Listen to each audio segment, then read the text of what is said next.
ನಮಸ್ತೆ. ನಾನು ಸೌಮ್ಯ ಹರಿ. ನಾವು ಬೆಂಗಳೂರಲ್ಲಿರ್ತೀವಿ.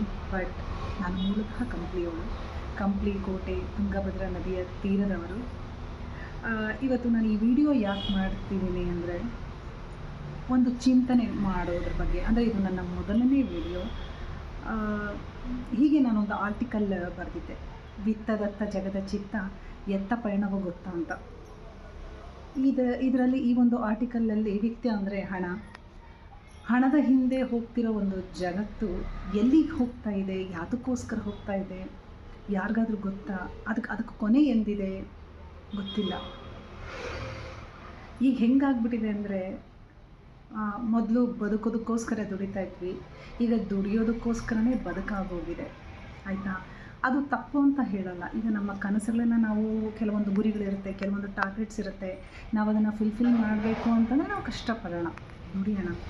ಆದರೆ ಆ ದುಡಿಬೇಕು ಅನ್ನೋ ಒಂದು ಹಂಬಲದಲ್ಲಿ, ಆ ಒಂದು ಜರ್ನಿಯಲ್ಲಿ ನಮಗೋಸ್ಕರ ಅಭಿಮಾನ ತೋರಿಸುವಂತಹ ನಮ್ಮ ವಯಸ್ಸಿನವರೇ ಆಗಿರಲಿ, ನಮ್ಮ ಸ್ನೇಹಿತರೇ ಆಗಿರಲಿ, ನಮ್ಮ ಹಿರಿಯರೇ ಆಗಿರಲಿ, ನಮ್ಮ ಕಿರಿಯರೇ ಆಗಿರಲಿ, ಅವ್ರನ್ನ ನೆಗ್ಲೆಕ್ಟ್ ಮಾಡಿ ಮುಂದುವರಿಯೋದು ಬೇಡ. ಅವ್ರನ್ನ ನೆಗ್ಲೆಕ್ಟ್ ಮಾಡಿ ನಾವು ಬರೀ ದುಡ್ಡಿಗೋಸ್ಕರ ನಿಲ್ಲೋದು ಬೇಡ ಅನ್ನೋದು ಈ ಒಂದು ವಿಡಿಯೋದ ಒಂದು ಚಿಂತನೆ. ಮೊದಲೆಲ್ಲ ಆಗಿನ ಕಾಲದಲ್ಲಿ ಹೇಗಿರ್ತಿತ್ತು ಅಂದರೆ, ಲೈಕ್ ತುಂಬಿದ ಕುಟುಂಬಗಳಿರ್ತಾಯಿದ್ವು. ಒಬ್ರಿಗೊಬ್ಬರು ಒಂದು ಹೊರೆ ಅನ್ನೋದೇನಿದೆಯಲ್ಲ, ಅದು ಎಲ್ಲರೂ ಹಂಚ್ಕೊಳ್ತಾ ಇದ್ದರು. ಸುಖ ದುಃಖಗಳು ಒಂದು ಹಂಚಿಕೆ ಅಂತ ಇರ್ತಿತ್ತು. ಆಯಿತಾ? ಅವ್ರಿಗೋಸ್ಕರ ಇವ್ರಿಗೋಸ್ಕರ ಅವರು, ಅದೆಲ್ಲ ಒಂದು ಸಣ್ಣ ಪುಟ್ಟದ್ದು ಇದ್ದೇ ಇರುತ್ತೆ. ಆದರೆ ಅದು ಒಂದು ಇತ್ತು. ಆದರೆ ಈಗ ಹೆಂಗಾಗ್ಬಿಟ್ಟಿದೆ, ಅದೇನೋ ನ್ಯೂಕ್ಲಿಯರ್ ಫ್ಯಾಮಿಲಿ ಅಂತ. ಹಾಗೆ ಸಣ್ಣ ಸಣ್ಣ ಕುಟುಂಬಗಳು, ಆಯಿತಾ? ಹೊರೆಗಳು ಬಂದಾಗ ಒಬ್ಬರ ಮೇಲೆ ಭಾರ, ಫಿನಾನ್ಷಿಯಲಿ ಆಗಿರಲಿ, ಮೋರಲಿ ಆಗಿರಲಿ, ಆಯಿತಾ? ಈಗ ಹೆಂಗಾಗ್ಬಿಟ್ಟಿದೆ ಅಂದರೆ, ಮನುಷ್ಯ ತನ್ನ ಒಂದು ಕಾರ್ಯ ಸಾಧನೆಗೋಸ್ಕರ ನಮ್ಮವರು ತಮ್ಮವರನ್ನ ಹಿಂದಿಟ್ಟು ಮುಂದಕ್ಕೆ ಹೋಗ್ತಾ ಇರೋದು ಎಷ್ಟು ಮಟ್ಟಿಗೆ ಸರಿ ಅಲ್ವಾ? ನಾವು ಎಷ್ಟು ಮಟ್ಟಿಗೆ ಹ್ಯಾಪಿಯಾಗಿ ನಮ್ಮ ಟಾರ್ಗೆಟ್ಗಳನ್ನು ರೀಚ್ ಆಗ್ತಾಯಿದ್ದೀವಿ? ರೀಚ್ ಆದಮೇಲೆ ಎಷ್ಟು ಮಟ್ಟಿಗೆ ಜನ ಹ್ಯಾಪಿಯಾಗಿದ್ದಾರೆ? ಭಾವನೆಗಳನ್ನೋದು ಮನುಷ್ಯನಿಗೆ, ಪ್ರಾಣಿಗಳ ಸಂಕುಲಕ್ಕೆ ಭಾವನೆಗಳನ್ನೋದು ಇದೆ. ಆದರೆ ಆ ಭಗವಂತ ಮಾತಾಡೋ ಒಂದು ಅದೃಷ್ಟನ ಕೊಟ್ಟಿರೋದು ಕೇವಲ ಮನುಷ್ಯ ಪ್ರಾಣಿಗೆ ಮಾತ್ರ. ಸೊ ನಾನು ಈ ವಿಡಿಯೋ ಮಾಡಿರೋ ಮುಖ್ಯ ಉದ್ದೇಶ ಏನು ಅಂದರೆ, ಮಾತಾಡಿ, ಭಾವನೆಗಳನ್ನು ಹಂಚ್ಕೊಳ್ಳಿ. ಯಾರನ್ನ ಕೇಳಿದ್ರು ನಾನು ಬ್ಯುಸಿ, ಎಲ್ಲರೂ ಬ್ಯುಸಿನೇ. ಯಾರು ಬ್ಯುಸಿ ಇಲ್ಲ ಹೇಳಿ? ನಮ್ಮ ಪ್ರಧಾನಮಂತ್ರಿ ನರೇಂದ್ರ ಮೋದಿಯವರಿಂದ ಹಿಡಿದು ಇವತ್ತು ಬೆಂಗಳೂರಲ್ಲಿ ಫ್ಲೈಓವರ್ನ ಕನ್ಸ್ಟ್ರಕ್ಟ್ ಮಾಡೋ ಒಬ್ಬ ಕೂಲಿಕಾರರು ಕೂಡ ಬ್ಯುಸಿನೇ. ಇಲ್ಲಿ ಯಾರೂ ಫ್ರೀ ಇಲ್ಲ. ಆಯಿತಾ? ಇದರ ಅರ್ಥ ಫ್ರೀ ಇರೋರು ಕೆಲಸ ಇಲ್ಲದೆ ಕೂತಿದ್ದಾರೆ ಅಂತ ಅರ್ಥ ಅಲ್ಲ. ಮನುಷ್ಯನ ಸ್ವಭಾವ ಏನಿದೆಯಲ್ಲ, ಅದೊಂದು ಭಾವನೆಗಳನ್ನು ಹಂಚ್ಕೊಳ್ಳೋದು, ಅಭಿಮಾನವನ್ನು ಹಂಚ್ಕೊಳ್ಳೋದು, ಹೊಗಳಿಕೆ, ಕಲೆಗೆ ಪ್ರೋತ್ಸಾಹ, ಪ್ರತಿಯೊಂದು ಇದು ನಮ್ಮ ಒಂದು ಮನುಷ್ಯನ ಒಂದು ಸ್ವಭಾವಗಳು. ಆದರೆ ನಾವು ಕೇವಲ ವಿತ್ತದತ್ತ ನಮ್ಮ ಒಂದು ಕಾನ್ಸಂಟ್ರೇಷನ್ ಮಾಡಿ ನಾವು ಎಲ್ಲದನ್ನು ಹಿಂಬಿಡ್ತಾ ಇದ್ದೇವೆ. ಅದು ಎಷ್ಟು ಮಟ್ಟಿಗೆ ಎಲ್ರಿಗೂ ಖುಷಿಯನ್ನು ಕೊಡುತ್ತೆ ಹೇಳಿ? ಈ ಪ್ರಪಂಚದಲ್ಲಿ ಮನುಷ್ಯನಿಗೆ ಒಂದು ಖುಷಿ ಕೊಡುವಂಥ ಒಂದು ವಿಷಯ ಯಾವುದು ಗೊತ್ತಾ?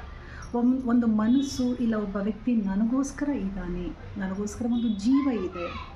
ಅವರು ನಮ್ಮ ಸ್ನೇಹಿತರೇ ಆಗಿರಲಿ, ನಮ್ಮ ಬಂಧು ಬಳಗಗಳೇ ಆಗಿರಲಿ, ನಮ್ಮ ಸಣ್ಣವರೇ ಆಗಿರಲಿ, ನಮ್ಮ ಹಿರಿಯರೇ ಆಗಿರಲಿ, ನಮ್ಮ ಒಂದು ಕುಟುಂಬದಲ್ಲಿ ಯಾರೇ ಆಗಿರಲಿ, ಒಂದು ಮನಸ್ಸು, ಒಂದು ಪ್ರೀತಿ ನನಗೋಸ್ಕರ ಇದೆ ಅಂದರೆ ಅದರಷ್ಟು ಬ್ಯೂಟಿಫುಲ್ ಫೀಲಿಂಗ್ ಈ ಪ್ರಪಂಚದಲ್ಲಿ ಯಾವುದೂ ಇರಲಿಕ್ಕೆ ಸಾಧ್ಯವೇ ಇಲ್ಲ. ನಾವು ಅದಕ್ಕೆ ಬೆಲೆ ಕೊಡೋಣ. ನಾವು ಅದನ್ನು ಒಂದು ಕ್ಯಾಚ್ ಮಾಡಬೇಕಾಗಿದೆ. ಬ್ಯುಸಿ ಅನ್ನೋ ವರ್ಡ್ ಇಟ್ಕೊಂಡು ನಿಮ್ಮ ಒಂದು ಪ್ರೆಸೆನ್ಸ್ಗೋಸ್ಕರ, ನಿಮ್ಮ ಒಂದು ಮಾತಿಗೋಸ್ಕರ, ನಿಮ್ಮ ಒಂದೇ ಒಂದು ಸೆಕೆಂಡ್ ನಿಮ್ಮ ಜೊತೆ ಕಳೆಯೋಕ್ಕೋಸ್ಕರ ಯಾರೋ ಒಬ್ಬರು ನಿಮಗೋಸ್ಕರ ಕಾಯ್ತಾರೆ ಅಂದರೆ ಅವ್ರಿಗೋಸ್ಕರ ಟೈಮ್ ಮಾಡ್ಕೊಳ್ಳಿ. ದುಡ್ಡಿನ ಹಿಂದೆ ಹೋಗಬೇಡಿ. ಬದುಕೋದಕ್ಕೋಸ್ಕರ ದುಡಿಯೋಣ, ದುಡಿಯೋದೇ ಬದುಕಾಗೋದು ಬೇಡ. ಯಾಕಂದರೆ ಈಗಿನ ಒಂದು ಟೆಕ್ನಾಲಜಿ ಆಗಿರಲಿ, ಎಜುಕೇಷನ್ ಆಗಿರಲಿ, ಇದನ್ನೆಲ್ಲ ನೋಡಿದರೆ ಖಂಡಿತ ನೆಕ್ಸ್ಟ್ ಜನ್ರೇಷನ್ನವರು ದುಡ್ಡಿನಿಂದ ಯಾವ ರೀತಿ ಕಮ್ಮಿ ಇರಲ್ಲ. ಯಾಕಂದರೆ ಈ ಲೆವೆಲ್ ನಾವು ಟೆಕ್ನಾಲಜಿನ ಫಾಲೋ ಮಾಡ್ತಾಯಿದ್ರೆ, ಈ ಲೆವೆಲ್ ನಾವು ದುಡ್ಡಿನ ಹಿಂದೆ ಹೋಗ್ತಾಯಿದ್ರೆ, ಖಂಡಿತ ಈ ದುಡ್ಡಿನ ಸಕ್ಸಸ್ ಆಗಲಿ, ಒಂದು ಮೆಷಿನರಿ ಲೈಫ್ ಆಗಲಿ ಸಿಗುತ್ತೆ. ಆದರೆ ಒಬ್ರಿಗೊಬ್ರು ವಿಚಾರಿಸ್ಕೊಳ್ಳೋಕ್ಕೆ ಮನುಷ್ಯರು ಇರೋದಿಲ್ಲ ಅನ್ನೋದಕ್ಕಿಂತ ಒಬ್ರಿಗೊಬ್ರು ವಿಚಾರಿಸ್ಕೊಳ್ಳೋಕ್ಕೆ ಅಭಿಮಾನ ಅನ್ನೋದು ಉಳಿದೇ ಇರೋದಿಲ್ಲ. ಈಗಾಗಲೇ ಮ್ಯಾಕ್ಸಿಮಮ್ ಜನ ಅಭಿಮಾನ ಅನ್ನೋಕ್ಕೆ ಅರ್ಥನೇ ಇಲ್ಲ. ಈಗಾಗಲೇ ಅಭಿಮಾನನ ಕಳ್ಕೊಂಡು ಬದುಕೋದ್ರಲ್ಲಿ, ಆ ಅಭಿಮಾನ ಅನ್ನೋದು ಹೊರಟೋಯ್ತು ಅಂದರೆ ಮನುಷ್ಯ ಜಾತಿಗೆ ಒಂದು ಅರ್ಥನೇ ಇಲ್ಲ. ಕಂಪ್ಯಾರಿಸನ್ ಆಗಲಿ, ಹೊಟ್ಟೆ ಕಿಚ್ಚೆ ಆಗಿರಲಿ, ನಾನು ಹೆಚ್ಚು ಅವ್ರು ಕಮ್ಮಿ, ಅವ್ರು ಹೆಚ್ಚು ನಾನು ಕಮ್ಮಿ, ಇದನ್ನೆಲ್ಲ ಒಂದು ಸ್ವಲ್ಪ ಬದಿಗಿಟ್ಟು ದುಡಿಯೋಣ, ಪ್ರಯತ್ನ ಪಡೋಣ, ನಮ್ಮ ಕಾರ್ಯಸಿದ್ಧಿ ಮಾಡೋಣ. ನಮ್ಮ ಸಕ್ಸಸ್ಗಳನ್ನು ಖಂಡಿತ ಸಕ್ಸಸ್ ಬೇಕು ಮನುಷ್ಯನಿಗೆ. ಆದರೆ ನಮ್ಮವರು ನಮಗೋಸ್ಕರ ಕಾಯ್ತಿರೋರಿಗೆ ಯಾವಾಗಲೂ ಈ ಬ್ಯುಸಿ ಅನ್ನೋ ಒಂದು ವರ್ಡ್ ಕೊಟ್ಟು ಮನಸ್ಸು ಮಾಡಿಸ್ಬೇಡಿ. ಈ ಒಂದು ಕಾಯುವಿಕೆ ಏನಿದೆಯಲ್ಲ ಅದು ಪರ್ಮನೆಂಟ್ ಅಲ್ಲ, ಅದಕ್ಕೊಂದು ಟೈಮ್ ಅಂತ ಇರುತ್ತೆ. ನಿಮಗೋಸ್ಕರ ಸ್ವಲ್ಪ ದಿನ ಕಾಯ್ತಾರೆ, ಸ್ವಲ್ಪ ದಿನ ವೆಯ್ಟ್ ಮಾಡ್ತಾರೆ, ಆಮೇಲೆ ಅವ್ರಿಗೂ ಒಂದು ಬೇರೆ ಪ್ರಿಯಾರಿಟಿ ಬಂತು ಅಂದರೆ ಆ ಕಾಯುವಿಕೆ ಸತ್ತು ಹೋಗ್ಬಿಡುತ್ತೆ. That is the best beautiful feeling. ಒಬ್ರು ನಿಮಗೋಸ್ಕರ ಕಾಯ್ತಿದ್ದಾರೆ ಅಂದಾಗ ಬ್ಯುಸಿ ಅಂತ ಹೇಳಬೇಡಿ, ಅವ್ರ ಜೊತೆ ಟೈಮ್ ಸ್ಪೆಂಡ್ ಮಾಡಿ. ದುಡ್ಡು ಇಂಪಾರ್ಟೆಂಟ್, ದುಡ್ಡು ಬದುಕೋಕ್ಕೋಸ್ಕರ ಬೇಕು. ಆದರೆ ದುಡ್ಡೇ ಬದುಕಾಗೋದ್ರೆ ನಾವು ಮನುಷ್ಯರಾಗಿ ಭಾವನೆಗಳನ್ನು ಇಟ್ಕೊಂಡು ಬದುಕೋದಕ್ಕೆ ಏನೂ ಉಳಿದಿರಲ್ಲ. ಈಗ ನೀವು ಕೆಲವೊಂದು ಯೋಚನೆಗಳನ್ನು ಮಾಡಿದಾಗ ನಮ್ಮ ಮೊದಲಿನ ಜನರೇಷನ್ ಇವ್ರಿಗೆ ಎಷ್ಟು ತಾಳ್ಮೆ, ಆ ಒಂದು ದೈಹಿಕ ಬಲ ನಮ್ಮಲ್ಲಿಲ್ಲ. ನಮ್ಮ ನೆಕ್ಸ್ಟ್ ಜನ್ರೇಷನ್ ನಮ್ಮ ಮಕ್ಕಳಿಗೆ ಕಂಪೇರ್ ಮಾಡಿದ್ರೆ ನಮಗಿರೋ ಪೇಷನ್ಸ್, ನಮ್ಮ ಒಂದು ನಂಬಿಕೆಗಳು, ಸಂಸ್ಕಾರಗಳು ನಮ್ಮ ನೆಕ್ಸ್ಟ್ ಜನ್ರೇಷನ್ ಅವ್ರಿಗೆ ಇಲ್ಲ.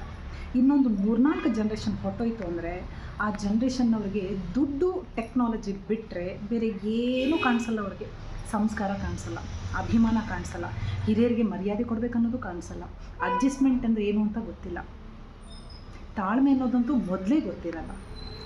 ಸೊ ಅದಕ್ಕೆ ನಾವು ಈಗಿರೋ ಜನ್ರೇಷನ್ನವರು ನಾವೇ ಬುನಾದಿ ಹಾಕಬೇಕು. ಸೊ ನಾನು ಈ ವಿಡಿಯೋ ಮಾಡಿರೋ ಉದ್ದೇಶ ಅಷ್ಟೇ. ದುಡಿಯೋದ್ರ ಜೊತೆಗೆ, ಗುರಿ ಸಾಧನೆಯ ಜೊತೆಗೆ ಕೆಲವೊಂದು ಸಂಸ್ಕಾರಗಳನ್ನು ಫಾಲೋ ಮಾಡೋಣ. ಎಲ್ಲದಕ್ಕಿಂತ ಮುಖ್ಯವಾಗಿ ಪ್ರೀತಿ, ಅಭಿಮಾನದಿಂದ ಬದುಕೋದೇನಿದೆಯಲ್ಲ, the ultimate living of life. ನಾವು ಮನುಷ್ಯರಾಗಿ ನಮ್ಮವ್ರಿಗೋಸ್ಕರ, ನನಗೋಸ್ಕರ ಕಾಯ್ತಿರೋ ಒಂದು ಜೀವಕ್ಕೋಸ್ಕರ ಟೈಮ್ ಕೊಡೋಣ, ಪ್ರೀತಿಯಿಂದ ಬದುಕೋಣ ಅಂತ ಹೇಳೋ ಒಂದು ಇಂಟೆನ್ಷನಿಂದ ಈ ವಿಡಿಯೋ ಮಾಡಿದ್ದು. ಇದರಲ್ಲಿ ಏನಾದರೂ ತಪ್ಪಿದೆ ದಯವಿಟ್ಟು ಕ್ಷಮಿಸಿ. ವಿಡಿಯೋ ಇಷ್ಟ ಆಯಿತು ಅಂದರೆ ಲೈಕ್ ಆ್ಯಂಡ್ ಸಬ್ಸ್ಕ್ರೈಬ್ ಮಾಡಿ. Thank you so much.